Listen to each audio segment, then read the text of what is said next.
Hi guys, and good morning. Welcome to another vlog.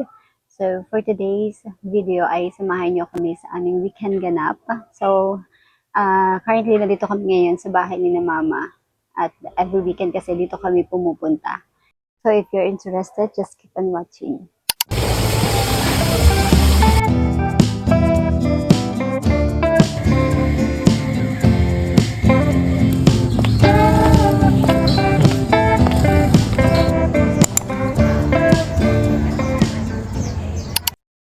So ngayon guys ay maglalaba naman tayo at ito nga pala yung mga lamog na lalaban namin. Ito yung mga damit na naipon namin dito every time na pumupunta kami dito. Kaya tara at samahan niyo kami maglaba.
So ngayon guys, katatapos lang namin maglaba at ngayon naman ay samahan niyo ako na maglinis ng aming kwarto dahil medyo matagal-tagal na rin na hindi ako nakakapaglinis o nakakapag-general cleaning dito sa kwarto namin dahil nga every weekend lang kami pumupunta dito.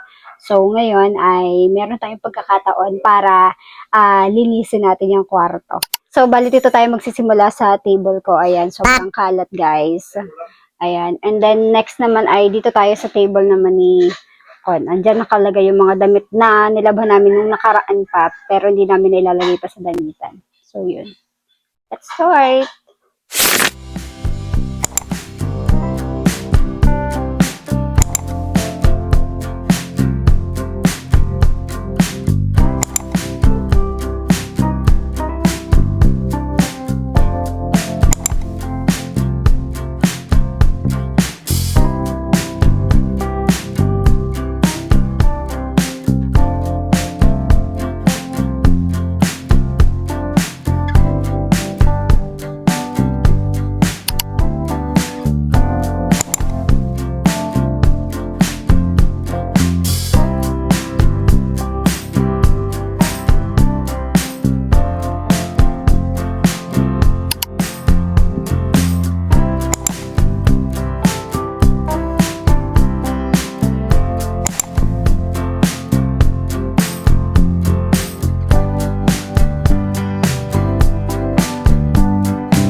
Ayan guys, we're done. Nakatapos na ako maglinis. And share ko nga din pala sa inyo itong nabili kong table before. So ayan, medyo sira na siya. I mean, sira na talaga siya. Kaya pag-iipunan pa natin na makabili ulit ng bago. Kasi pangit yung nabili kong table. So parang hindi siya totally ganun katibay. Nagyari kasi yan, gawa nung wedding namin. So, pinaglalagyan namin ng mga gamit ay mabibigat. So, kaya, ayan, hindi siya kaaya-ayang tingnan. Pero, ayan, aming pag-iipunan na makabili ulit ng bago.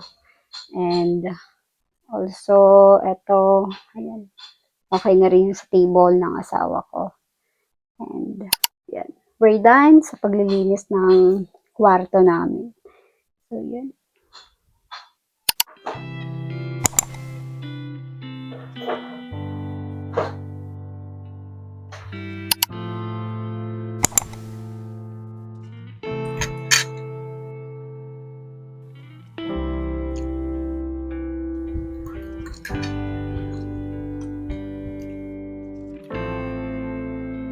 That includes me, right? Oh, so sorry, candidate list, but we couldn't possibly expect you under the current situation. Good morning, guys. So, ayun, mag-get ready with me na tayo kasi it's Sunday, ay aaten tayo ng church. So, ngayon ay maglalagay muna tayo ng sunscreen. Ayan. So, dito nga pala kami magcha-church sa Pili, guys, kasi kapag walang speaking engagement si Con sa Melgar or Nauhan or Banilad, ay dito kami sa Pili nag-church. Then, kinabukasan, Monday na kami ng umaga umuwi sa apartment doon sa bayan. Kasi may pasok na.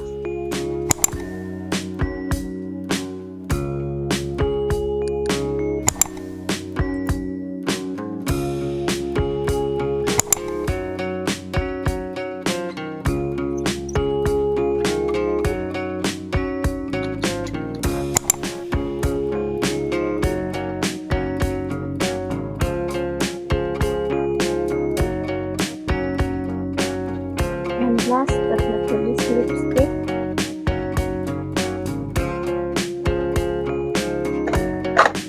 So that is our look for today.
Ang lahat ng ating ginagawa.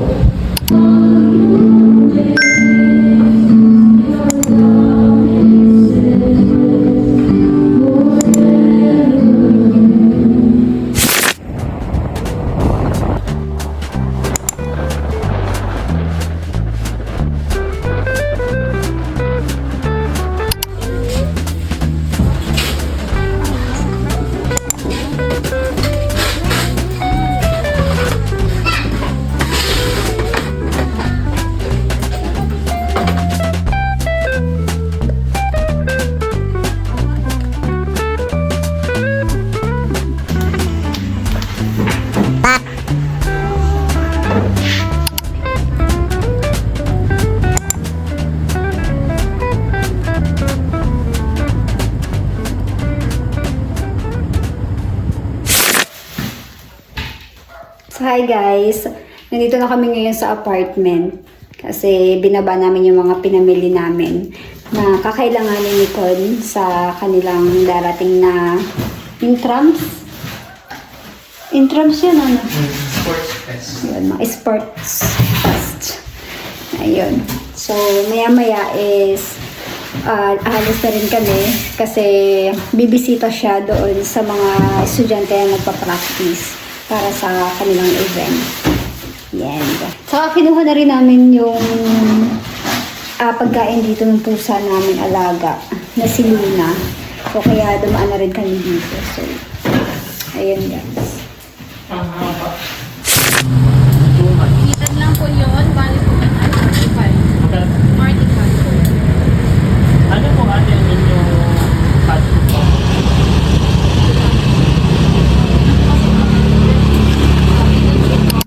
Hi guys! Ayun, so nandito na kami sa bahay.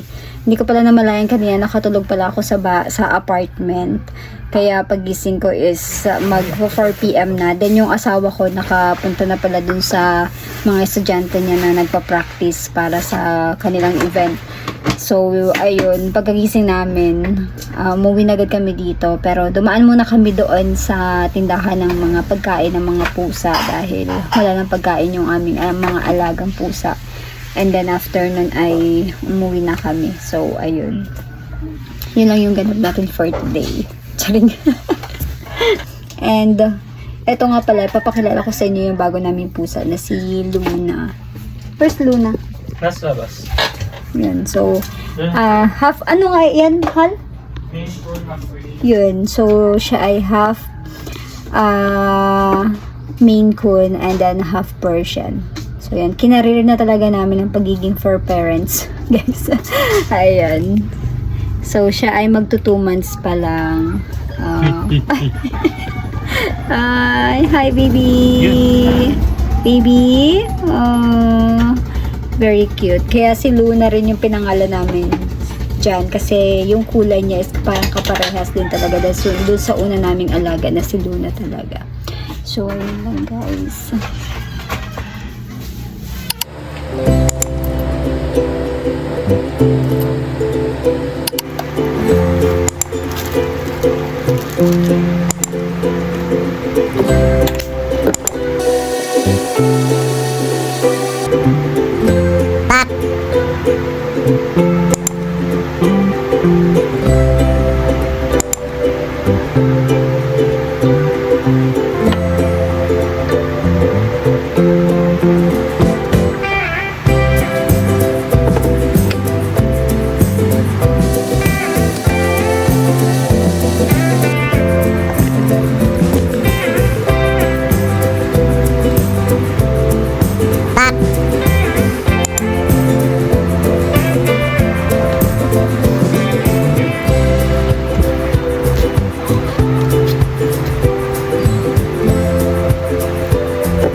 Say bye to the vlog.